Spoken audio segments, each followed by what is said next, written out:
Oh, thank you, Jesus. Wonderful. We're glad to have you here. As you can hear, I hope you can hear us, everybody. We are going to be recording this. So when we do get started, we're going to go into the presentation. Um, you can definitely, jot down notes if you have questions. But if you don't have paper, pen, or whatever, don't worry. We're going to record this, as I mentioned. You'll get a copy of this so that you can go back and review it. I know that some of you may not be in a place where you can talk.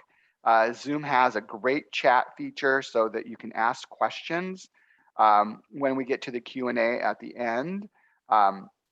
Myself and my colleague Mike are on here, and we're going to be able to answer questions from programmatic questions and to admission related questions. But we're going to give it a couple more minutes or a minute more to see if any other people join. But I'm glad that you guys are here and on time, so that's wonderful.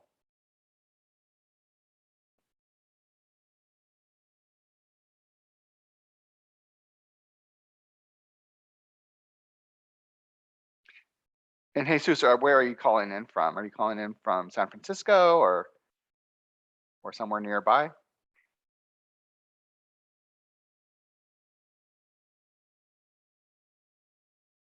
Oh, in Salinas. Okay, great, great. Oh, hey, if you're having difficulties, the chat works fine. You're good.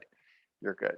So wonderful. Okay, it is 12:05, so we're going to get started because I know that you may have other places to be, and I want to make sure we maximize the time so that we can give you opportunity to ask questions.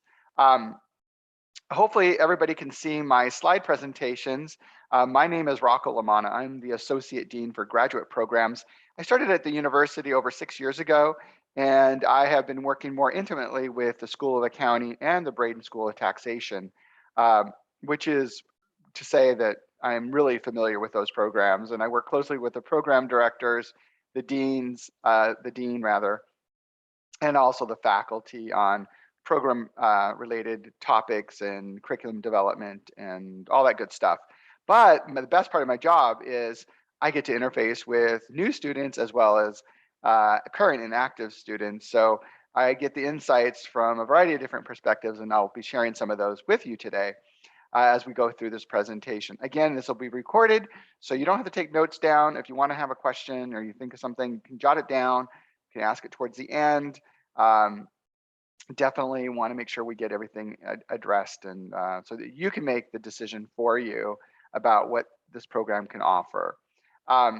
Mike is also on the call, and he'll introduce himself a little bit later, but he's going to walk us through some more of the technical information of the programs like admissions and financial aid and all that good stuff. So you probably have done some research about like, where do you want to do your graduate accounting program? Is this the right program for you? Is accounting even where you want to be and see yourself in your next career? Maybe you're currently in accounting doing some type of work in the area of accounting and looking to pursue or advance your career. There's a lot of different reasons why students come to Golden Gate University. We are one of those universities that are focused on adult learners, which is important because adult learners is very different from somebody who's coming into academics for the first time or right out of undergraduate programs. Most of our students have been in the workplace, have experience, which leads into the classroom, which is a great experience for you to learn from, and also understand the differences of how businesses operate and how people do their work.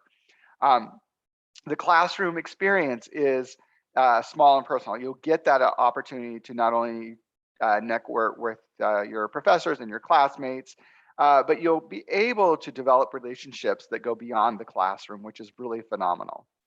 The material is really applicable. And over a year ago, or actually a year ago, we really changed up the program, the accounting program. And we did that because we know that there's a variety of changes in the profession. And we really reached out to our partners and employer partners, as well as people that we trust on our curriculum committees, and try to find out like what is important for us to have in as far as curriculum, so that you have the skills when you go out into the real world. And not that you guys live in an imaginary world, but I think you get what I mean by that. Um, and so you will see that as I go through the program and get into the meat and potatoes of the program. Our relationship with the accounting firms. So, Golden Gate University has been around for over 120 years. And in that time, with the mission of educating adult learners, like I mentioned earlier, we've been tried and true to that mission. Over the time, we've also been able to develop phenomenal relationships from the accounting firms in and around our campus, which is located in the central area. But not only that, throughout California, we've developed relationships and even beyond California into other countries and other parts of the United States, because our alumni span a variety of different geography, and which is interesting because they come back to recruit from us for positions. Our faculty are leading members in their subject area. They've got a lot of experience in the topics that they teach, and they bring that experience into the classroom. We do have a variety of different classes, and you're going to see how you can expand on your knowledge and skills by the different elective courses you might choose. And then just to wrap it up, I go back to the adult learners, and that is important for me because that is a part of our admission that has been from the initiation of 120 years ago, from those who founded Golden Gate University. And it is still a part of our core, which is important because we all have different needs and experiences when we come into a program, and we want to see that those are validated and that they are appreciated when we share like our experiences. So the benefits of the Masters of Science in Accounting, Data, and Analytics. There are a variety of different career paths. Maybe you are already working in your accounting profession, but that doesn't mean you can't continue to evolve in your current organization and hopefully advance. Or if you're looking for jobs, there are different opportunities and pathways you can take, whether it's public accounting, private industry, government, and nonprofit. And nonprofits is a really big up and coming, what I say game changer, because they really need skills that help them, balance their budgets and, and use money wisely and figure out how to solve problems. Because, as if everybody hasn't, if you have been reading the news or paying attention, it's, very financially hard during this time period of the last, 9 months, year, no, actually more than 9 months, a year plus, where we've been in, a pandemic, and, resources and finances are very stressed and strained. We do have high job placements. We do get a lot of recruitments from different firms, including the Big Four. But again, I go back to, we have representatives from all of those different sectors recruiting from Golden Gate University. Our students do get hired. And here's the key thing. When I said earlier on is we've changed our program, we really are staying in touch with the community. We're constantly reaching out to measure what our students are, if our students are prepared for whatever their needs are. And we see that there's a huge change in how accounting is done and the infusion and the need for skills and analytics. And you're going to see that in our programs. Plus, you get to have access to the academic and professional network through your faculty, your classmates, but also through other resources outside of the class, such as our Office of Career Services and so forth, which I'll go over in a little bit. We have tutoring and we have mentoring. You have what I like to call kind of wraparound services, where we kind of just hug you with services and make sure that you have the tools you need to be successful. Oops. Fast. So where do our students work? This is a question that I often get, so I thought it would be worth putting in a kind of a slide shot of to demonstrate some of the places where students have gone or coming from. Sometimes or in many cases, our students come to us are already in the profession or are working somewhere. So this slide is, based on what feedback we get. And you can see, kind of going back to what I showed earlier, the big four are usually the primary places where our students go, but that's not the only place. You can see representation from a variety of other public firms, state of California, and also nonprofit is in there as also somewhere. There should be one nonprofit. Oh, Kaiser, there it is. So you see a variety of different sectors that recruit from us and where the possibilities are. Accounting is a growing profession. And, I think it was a labor statistics recently that I looked at shows that increasing over the next so many years, like 20 some percent. So there's definitely a need for this skill and talent out there. Oops, go to the next slide, come on. Okay, so let's dive into the meat and potatoes of this program. So the Master's in Accounting and Data Analytics is a 30-unit graduate degree that's built on a foundation. The foundation are our accounting proficiencies and our accounting foundation courses. And so you will see that the proficiencies are what we call Math 20, which is intermediate algebra, and Economics 1 or Economics 2, which are micro or macro. Most students have had these in undergraduate colleges, community colleges, or somewhere maybe you've already taken them, or you can take them through study.com or through community college if you don't already have them. But if you've been in a business related program, guaranteed that you probably have these. Anyhow, those are the proficiencies that are required, and those can be transferred in from your previous education. The accounting foundation courses are the accounting sector part of the foundation that holds up the degree. And these are the 5 courses that are really instrumental in understanding what is accounting about and how it works. And so you have an introductory to financial accounting, introductory to managerial accounting, intermediate accounting 1, intermediate accounting 2, and auditing. So those are the primary courses. And if you've done an undergraduate degree in accounting, those courses are definitely in your program. And we would transfer those in from any US accredited institution, whether it's a community college or an undergraduate program, if you have a B grade or higher.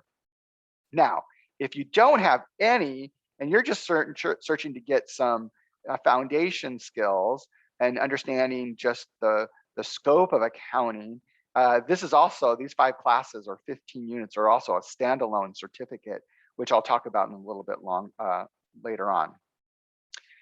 So the data and analytics degree, again, is 30 graduate units that sit on top of those foundation and proficiency courses that I just explained.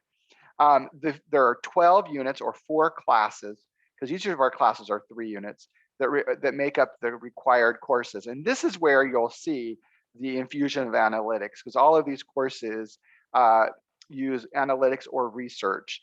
So accounting, research, and communication, accounting 300, is really going to help you develop those research skills and how to write in professional accounting memorandums or reports, the things that are important for you to know and how to communicate to different organizations, different compliancy regulatory agencies, and so forth, because you will be, as an accountant, responsible for reporting your finances and other things in your organization, as well as working with outside organizations that might be doing an internal audit for you. So you will definitely learn kind of the heartbeat of how accounting research and how communication works. Then the next 3 classes are very specific to analytics. We're looking at an introductory to analytics, which is you're going to develop a foundation of understanding how data is used and how it's presented, how to validate and ensure that the data is reliable. And then you're going to do another class, so you'll have an opportunity to take another class, which is automated and innovative technologies, which explores a variety of different technologies that are being used in the accounting profession and the tax profession, for that matter. And that's including AI, robotics, cloud-based computing. I'm trying to remember what else he covers in that class. There's a variety of different technologies. So you'll be introduced to those. And then the analysis of financial information for accountants is really exploring how you analyze data, how you present the data using Excel. and how you are able to communicate that. So this is a class that kind of encompasses a lot of different analytics, because Excel is a robust program that if you're using Microsoft Excel, you have the ability to adapt other Microsoft products like Automate into the Excel spreadsheet to create analytical information. So Excel is still used in quite a number of organizations, including the Big Four, even though the Big Four have moved into adopting other types of programs and technologies.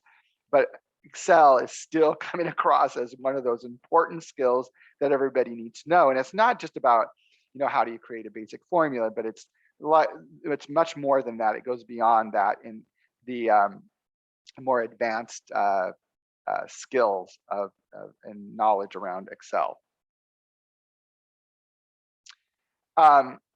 So the core, so then there's the 12 units that I just showed you, which is 4 classes. Then you get some electives. So those are 6 units, and you can choose any of the electives that are being offered. Every term we change the electives. We don't run the same electives, and we don't run all the electives. We only run a couple each term. So you can choose any of those. But you can also choose an elective from the Masters of Science in Business Analytics, which you will see that we've used a lot of their classes in one of the concentration. This class in particular is interesting because it's about visualization and creating dashboards, and how do you create very effective communication tools using data, but in a way that people can use for decision making, or that you can use in the scope of presenting, a report or some kind of result of an analysis.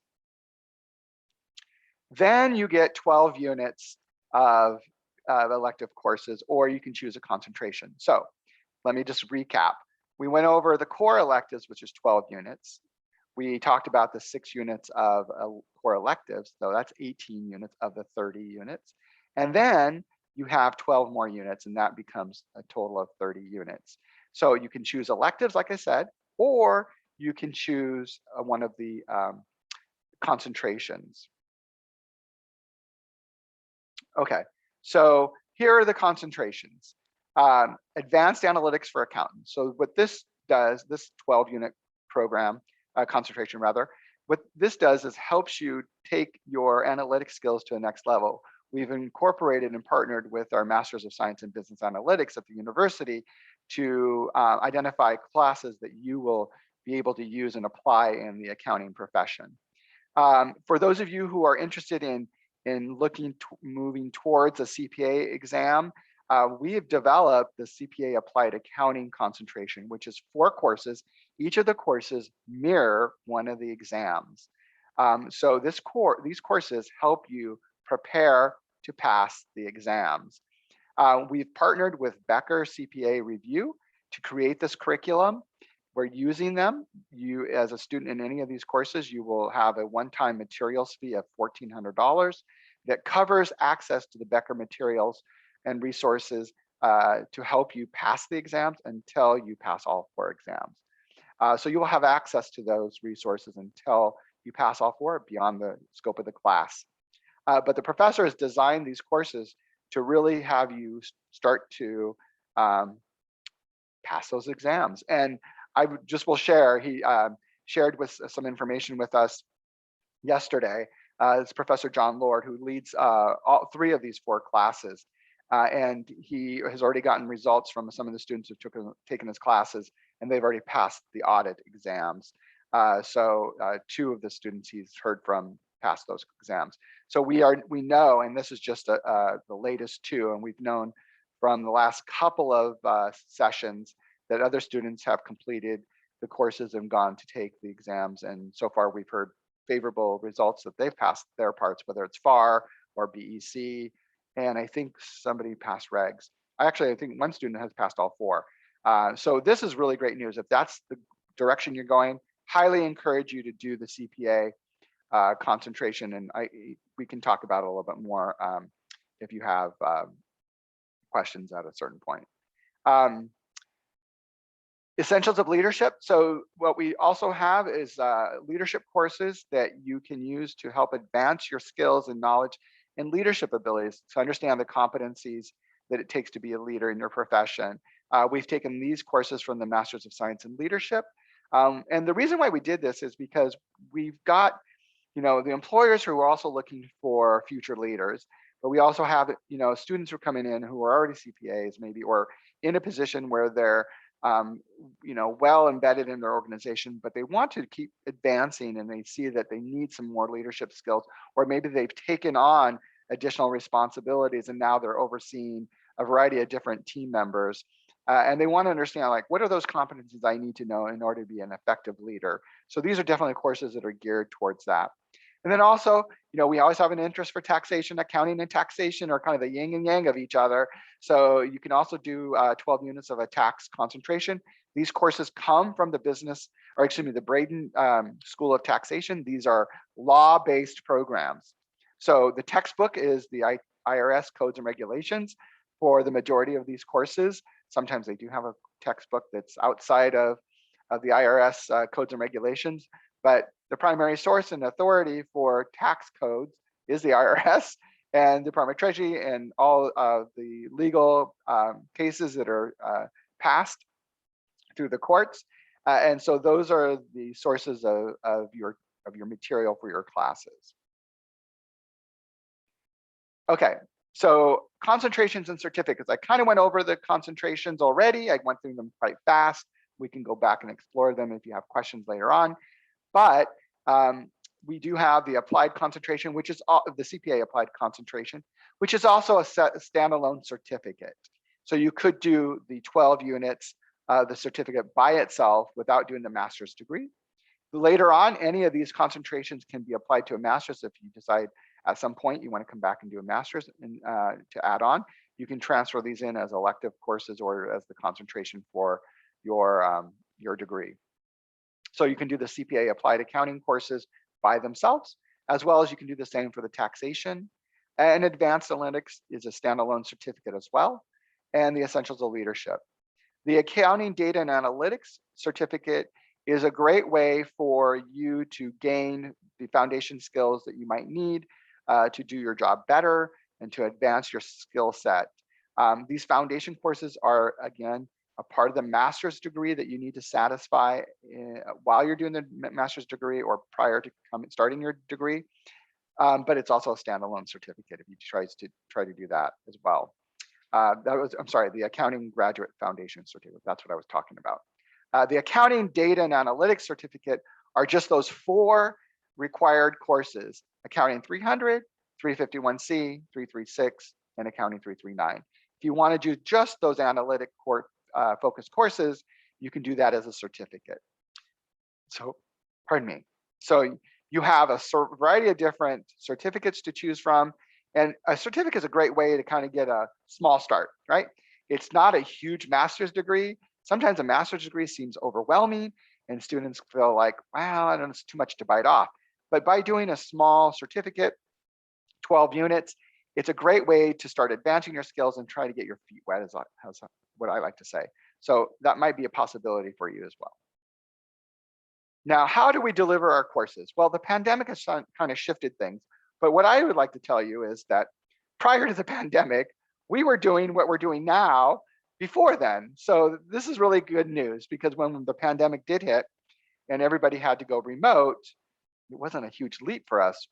We were able to turn the dime, spin on the dime, and make those changes quite easily without any huge, conflict or issues. So there's a variety of ways that we deliver our courses. Of course, one of them is in person, and that's when we open the campus, which we're gearing to open for spring. Hopefully everything is going well with the Delta variant and everything. Things can change, but that's where we're at. We are opening the campus a little bit during the fall to allow students come in to use the library and things like that.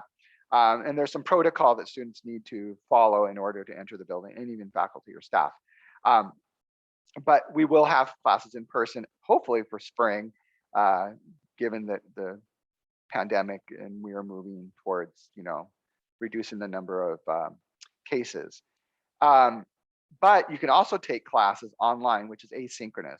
What does that mean? Is it self-teaching? No, it's not self-teaching. which most students think, well, I don't want to do online because I'm having to self-teach myself. No, that's not how it's designed.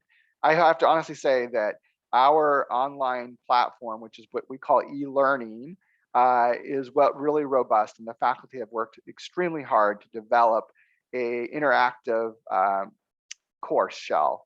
So the course itself is there's no attendance, right? You don't have to attend any physical session, but you do have to log in periodically throughout the week.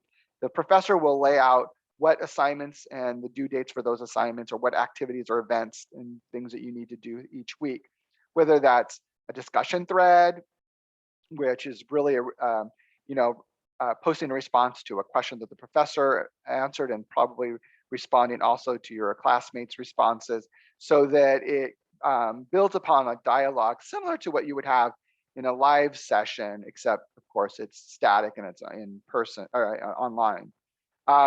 So there's no required attendance. Your exams would be proctored through either a proctoring service. Sometimes professors don't use proctoring services. They just use, they have take-home exams or different ways of measuring your assessment or assessing your learning outcomes for that class. So it's not always a proctored exam, but if it is an exam, it could be proctored. Web conferencing, well, it's kind of what we're doing today. So many of our courses will also be web conferenced. What does that mean? So you will be attending Zoom like you are today, except you'll be attending the same session the in-person students attend during the week, whether maybe it's a Monday class or a Tuesday class, and it starts at 5 p.m. or 6 p.m. You would start at the same time. You would just log in wherever you're at from your computer using Zoom, and you would attend the live session. You'll see the professor, and maybe the professor will be online as well, or maybe the professor will be in class, physically in class in the same space. And so you get to join that live session each week or each time the class meets in the same way you would a live session. So those are some of our general ways. We also have some other configurations of class meetings, which you will definitely become introduced to. But what we try to do is meet you where you're at. And not every student can come to campus. And not every student wants an asynchronous experience. They want some synchronous experiences, which is that in-person kind of a vibe. So there's a variety of different ways we deliver these classes. And so it's a great benefit to you, and something that we've been doing before the pandemic. Web enhanced, what does that mean? So all of our courses, whether they're in person or online, have a course shell that the professor builds, and that's through our e-learning. So let's say you were taking a class in person, and let's say you didn't remember what the reading assignments are, or you have to turn in some work. You would just log into e-learning, and right there you'll see your course, and you would just click on the course, and you could see the syllabus. You would see each week's topic you will be covering, as well as any other things that the professor has built into the class. Here's a sample of what that looks like for a class. This is an older class shell, but the idea is that you can see how in this first week, the professor has laid out a lot of different activities and things for students to do each week. And that can be either in an online class, or that's going to be an in-person class that supplements that in-person class meeting. So it's a great way. Also, the e-learning is a robust kind of one-stop shopping area. You can not only see your class, which includes posted videos from the professor, maybe lecture notes, course announcements, the office hours for each of your professors, but also it has access to the library from e-learning. You can access career services, tutoring. There's a variety of different resources and services that you can access by just going through to e-learning where your courses live. And you'll see on the right and left side of your screens all of these different tools that you can use while you're attending GGU. Okay, internships. Students do ask about internship. It is an elective class. You can do an internship. We don't assign you a place to go. We provide you opportunities to find internships through our job postings and recruitment events. Many of our employers in the accounting profession do recruit for interns. Typically, internship recruitment starts pretty soon, like within the next month. And for the expectation that you would be, interning from January to April in that time frame, because those are typically the busier times. However, a lot of things have changed over the last few years, with especially driven by the TCJA, which is the Tax Cuts and Jobs Act of 2017. And so work is not so centralized to one period of time anymore. What we're seeing is that employers are needing staff because they're constantly busy. There's more work throughout the year versus just from January through April. So there's an opportunity to do internship at any point in your academic career. Each term we offer the class. You do have to have a 3.0. It has to be approved to make sure that the scope of work that you would be doing is in alignment with the learning outcomes for your degree. You can use up to 6 units, and that can be your core electives if you like, or a part of your general electives if you decide not to choose a concentration. So there's a variety of opportunities here for you to get your feet wet in with another company, maybe switch jobs, or maybe just jump into a job, because a lot of these internships convert to full-time positions. We do a lot of professional events. We're going to have the career fair starting in September, which is a huge event where we have upwards of around 30 employers recruiting from us. We're working on it right now. So if you join for fall term, you will see communication coming out where you could join. It's an online event, so regardless of where you're at, you'll be able to join. But we also do other types of networking events or informational events, so you can expand on your technical skills. We do industry-related panels. We will do GGU Presents, which is, I think I have another slide on that one, which is every month there's a hosted event free for students and non-students to attend, and the topics are, span a variety of different topics rather. We do the career fair, like I also mentioned. We do some smaller recruitment events. We also do a lunch and learn workshop. We suspended it this year because of the pandemic, but we'll try to start it up again next year. And those workshops run from late July through December.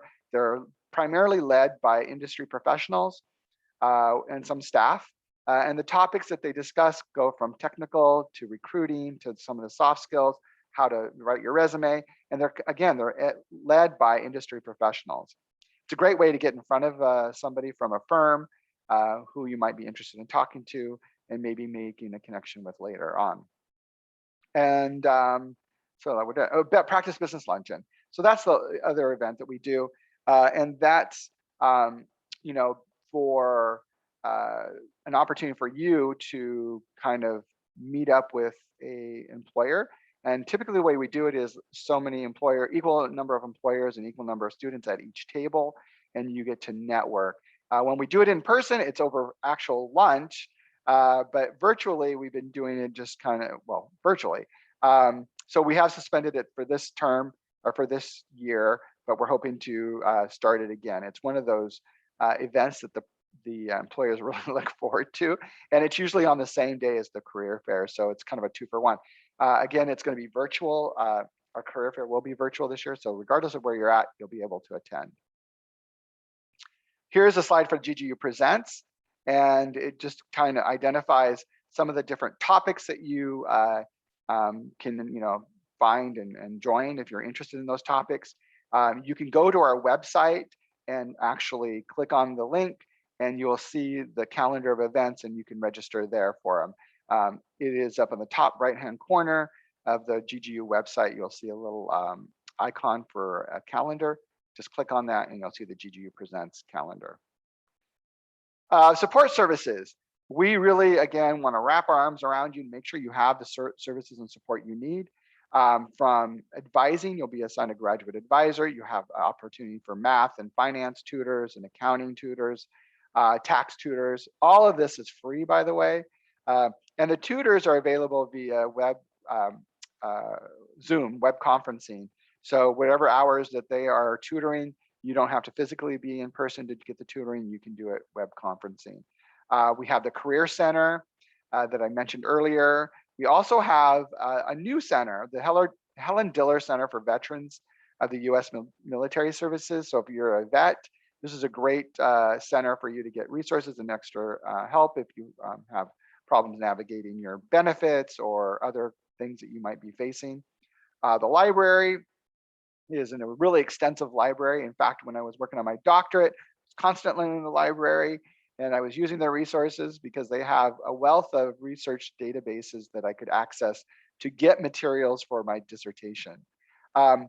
Tech support 24/7, mentorship. We have a mentorship program. Of course, we have financial aid, disability services. If you have or need academic accommodations, or if you've used them in the past, you want to connect with disability services so you can talk about what that would look like at Golden Gate University for you. And then wellness. There's a wealth of wellness resources that you can tap into, including counseling and other services, and services that help you kind of overcome some obstacles you might be facing. The Career Center, just a little bit more about them. They do a variety of different, or provide a variety of different services. It's not about just job postings. They do a lot of coordination with the School of Accounting and the Braden School of Taxation for many of the networking events. So we're very, proud to be partnering with them. But they do workshops on career consulting. They'll do other webinars and so forth. Help you with job internships, searches, networking events, online, how to build a better online profile and so forth. So there's a variety of different things that they provide you, not just about job searching. How to apply to GGU. I'm going to turn this over to Mike to introduce himself and go over these topics. Thank you, Rocco. And hello, everybody. My name is Mike Wu. I represent the admissions office here at Golden Gate University. It's pretty straightforward for us. We are on a rolling admission. That means we are still accepting for 2021 applications, and we are also accepting spring 2022 applications at the same time. If you are a permanent resident or a US citizen with US bachelor's or master's degree, you are still able to apply for the fall 2021 term, which starts in early September, which is about a little bit more than 3 weeks away from today.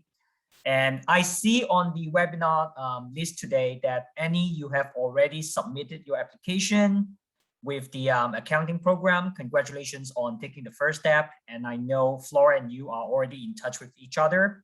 So meanwhile, continue to stay connected with your enrollment counselor. And Annie, I'm talking with, I'm speaking about you and Flora. Continue to stay in touch with Flora throughout the admissions process, because I know that you have applied for the spring term and you have foreign credentials from Taiwan. Flora will be able to guide you into what we exactly need in order to push the application forward. On the other hand, if you are a permanent resident or US citizen with US bachelor's or master's degree, the process is a little bit more straightforward to you. The first step for you is to submit an online application to initialize the admissions process. And after you submit the application, our enrollment counselor will be taking a look at your application. Depending on your personal circumstance and your credentials, will be able to guide you and walk with you throughout the entire admissions process, including to inform you what kind of exactly documents we need to move for review, what to do after you are admitted to the program. So all in all, you have an enrollment counselor to walk with you throughout the admissions process. If you would like to, before you apply, if you would like to see what your chances are, in getting admitted to the program, we strongly recommend those with an undergraduate GPA of 3.0 to apply for our accounting programs. And especially if you have a US degree with GPA 3.0, we strongly recommend you to apply. Now, it's perfectly fine if you, didn't do as well in your undergraduate years and you have worked for a couple years and, now you've decided it's time to re-energize yourself with a new education degree, a new master's degree in the United States. That's perfectly fine if your GPA, if your undergraduate GPA is, is not as good as 3.0 or above. maybe a little bit lower than that. We will, in the evaluation process, we will be taking a look, we'll be considering different factors and not only your GPA. For example, we will be taking a look at your resume to see your work experience. We will be taking a look at your statement of purpose to see what your interests, aspirations, plan are with related to the program you applied. So we take a lot of things into consideration, and especially our program chair, Rocco, takes a lot of factors into consideration of, helping you find out whether GGU is a fit for you and you are fit for us as well. Good news with our master's program in the accounting program is, unlike many schools in the United States, we actually do not require you to submit your GMAT or GIE score, which is a big plus for many students that are considering applying to a school in the last minute, but you don't have your GMAT GIE. Once again, for the accounting programs, we do not require GMAT GIE score. It's very straightforward. If you have a US bachelor's degree, we need your official transcripts. We strongly recommend that you also have a statement of purpose and resume handy in case if we need it. If you have a GPA below 3.0, we do need your statement of purpose and resume. And trust me, that is going to be a plus on your side because your SOP will tell us more about you other than the grades we receive. For some students whose native language is not English, more so with international students, you might be required to fulfill what we call the English language requirement. And usually the English language requirement can be fulfilled by taking either the TOEFL, IELTS, or Duolingo.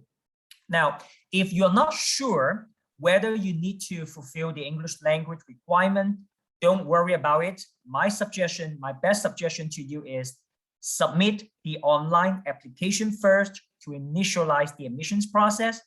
And then our enrollment counselor will be taking a look at your applications and understand to see the information you fill in and be able to guide you further into the process of what documents we need if you don't have a US bachelor or you are coming from a country where the native where English is not the native language. So don't worry too much about it. You'll be guided throughout the whole process. Thank you, Rocco. Yeah, so as I mentioned before, we do have the English language requirement. It's not required for everybody. If you're not sure, submit the online application first and we'll be able to see and guide you further into the process. As for some students, they might need to fulfill a graduate writing proficiency. That is no longer a placement exam. It is more of a way of helping you to improve your English writing skills. And once again, after you submit your application, your enrollment counselor will be able to see your application and be able to guide you more on the process, whether you need to fulfill the English language requirement or the graduate writing proficiency. Thank you, Rocco. And in terms of the tuition, our tuition is very straightforward. For our graduate courses, for our graduate classes, each class is 3 units. So the estimated tuition for a 3 unit class is $3,270 or $1,090 per credit units. If you are a permanent resident or if you are a US citizen, you might be eligible to apply for the federal financial aid. And once again, you can start applying to the federal financial aid either before you apply to GGU or wait until you are admitted to the program, and then you receive an email reminding you to submit your federal financial application. And once again, if you are permanent resident or US citizen, you might be eligible for the federal financial aid. And if you are an international student, say in the case of Annie here, we do have a generous international scholarship program. International student scholarship for those who qualify. The good news is, Annie, you don't need to apply separately for the international scholarship. That is because after you are admitted to the program, we will forward your application to the system, and the system will do a round of scholarship eligibility determination. And if you qualify for any one of our international scholarships, you will receive an email with the scholarship award, usually before the classes begins. So once again, that's a plus for you. Don't mind about the scholarship. You don't need to apply separately. It's an automated process. And if you are a US veteran or in US military in active duty, you might also qualify for certain active duty military and GI benefits. And once again, your enrollment counselor will be able to guide you further into the process because we'll be able to see what your military status is from the application that you fill in. Thank you, Rocco. One of the things I'll mention before we go on to the next slide is that the accounting CPA courses, the CPA applied accounting courses, there are 4. They are currently discounted to 50% of the 3-unit price. So each of those courses are discounted, so you get 50% off. And there's a one-time materials fee that covers all of those 4 courses. So that is an incentive if you're looking for, preparing for the CPA exams. That's an incentive to maybe think about those courses.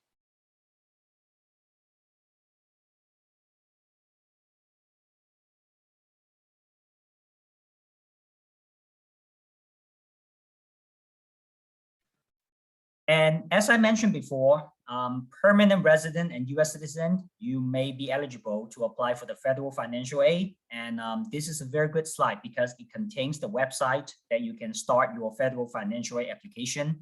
And once again, the federal financial aid is eligible for permanent resident and US citizen. So for any, you are not qualifying for the federal financial aid, but because you will be an international student who need an F1 visa, you might qualify for the international scholarship. The process is automated for you. Thank you, Rocco.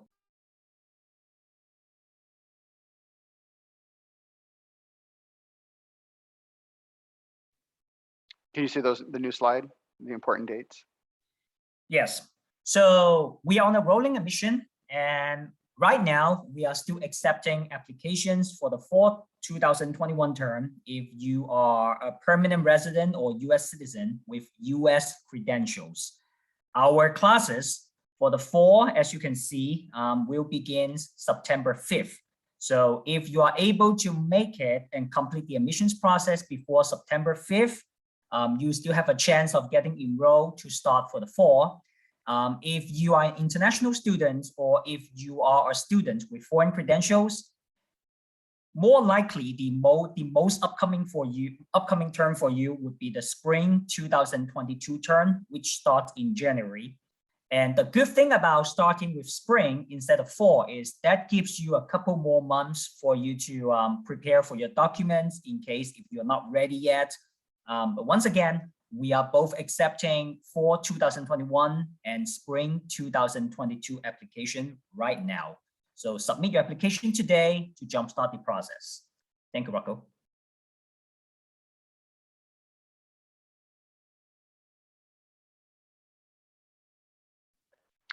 So I want to open it up to Q&A. I know, Sonia, you have to leave. If you want to chat any questions you might have, or Anne or Annie, I'm going to stop sharing this. Again, you'll get the recorded video of this presentation, but I'm here to answer questions, or Mike is here to answer questions. If you have any, you can unchat, or you can unmute your microphone, or you can chat, whichever is easiest for you.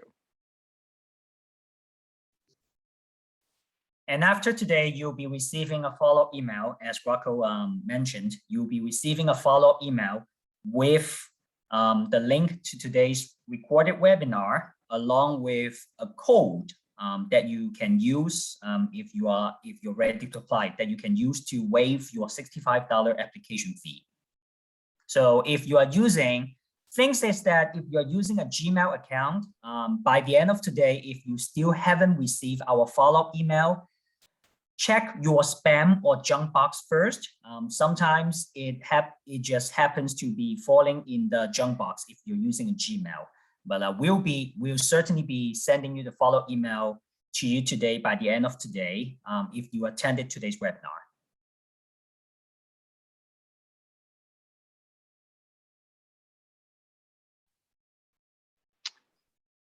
Annie, do you have questions? I don't know if I'm pronouncing your name correctly, so I apologize in advance.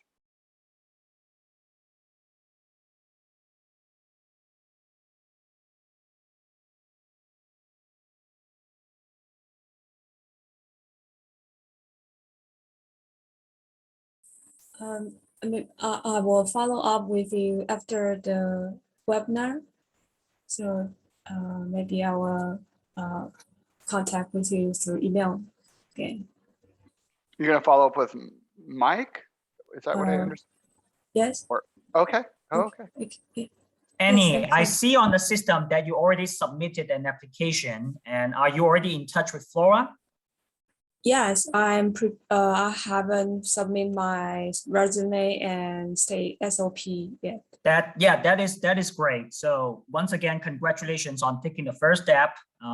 You have already submitted an application. That means you know exactly what I was trying to say. Continue to stay connected with Flora because Flora is your assigned enrollment counselor to guide you through the process.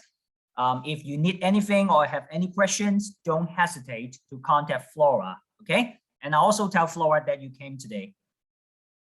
Yes, okay, thank you. You are very welcome.